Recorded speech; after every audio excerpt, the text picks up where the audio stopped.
Julie DiCaro is a writer for The Cauldron and an anchor for Chicago sports radio station 670 The Score. She's written about the abuse she's received on social media, and Julie DiCaro joins me now. Julie, thanks so much for the time.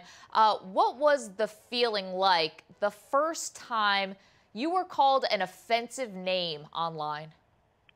Gosh, it really sort of knocked me back. I had never been called any of those names before, at least not to my face. I, grew up in a family where we weren't allowed to talk like that to each other. We weren't allowed to tell each other to shut up or anything like that. So it really sort of shocked me. And what shocked me even more was that the first time someone said something that to me, I said it was on a Cubs blog, like in 2006. And the amount of people that actually stood up and said, hey, that's not okay, was a pretty small number. It seemed to be pretty much par for the course on that website. So that was shocking. Yeah, and you make a point in your piece that in this era where so many people have grown up as daughters of progressive fathers with strong mothers who encourage girls to watch sports and play sports, why do you think women are still fighting a war against sexism in this industry?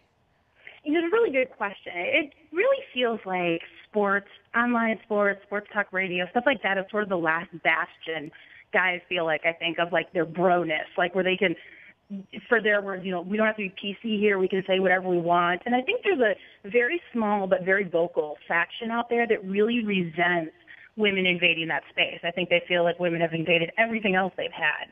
And this is the one thing they still had with sports, where they felt like they didn't have to have women around all the time. And for whatever reason, I think that, that's something that they're extremely resentful of.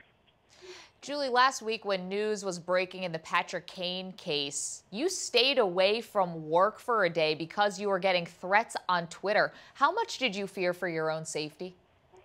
Most of the threats were things like, I hope this happens to you. I hope you get raped. I hope that someone hits you in the head with a hockey puck and kills you, that kind of thing.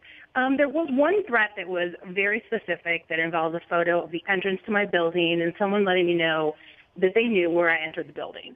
So that was a little bit frightening. And while I think it was probably just someone trying to scare me, after talking to my family, talking to my boss, we decided it was just a good idea to just sort of take a break and let everything sort of calm down. Have you ever questioned remaining in the sports industry because of all of these threats? I hadn't questioned remaining in the industry. I was another career for a long time before I started this, and it took me a long time to get here. So there was no way I was going to let these people sort of pushed me out. But, I have sort of looked at what I've said, because I think when you're getting that much vitriol from anyone about any topic, you sort of do a little bit of self-reflection, self-accounting, and see if there's any truth to it. What I sort of found out was that there was nothing I could say that was going to make these guys happy, short of, I think Patrick Kane is 100% innocent, I think this woman is a liar. That was what they wanted to hear, and that was not what I was going to say. I don't want to say it makes you better at your job, because that gives people an incentive to keep doing it, but it did make me sort of take a look and, see if there was sort of any truth to what they were saying. And after doing that, I realized there was really nothing to say that would have made them happy. Yeah, you mentioned you had a career before you got into sports broadcasting, but I'd love to know if you have advice for any other aspiring women who are trying to get into this business. What would you tell them? You got to have a really thick skin and be prepared to stand up for yourself.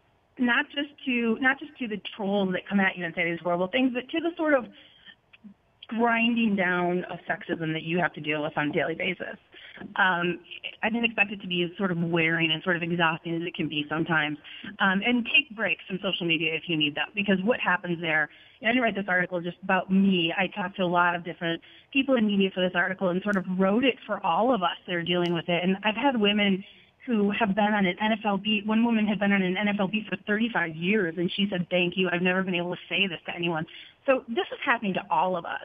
And there's been so many people that have been quiet about it. And I think that the more that we stand up and we all say this is not okay together, that we stand a chance of actually doing something about it and changing it. If you're the kind of person that sort of gets, intimidated and is afraid to open your mouth and afraid to say anything, then this might not be the right business for you, because we've got to stand up together. We can't just let this keep continuing. Yeah, it's a great message. Julie DiCaro, thank you so much for the time. And of course, you can read Julie's piece on SI.com now.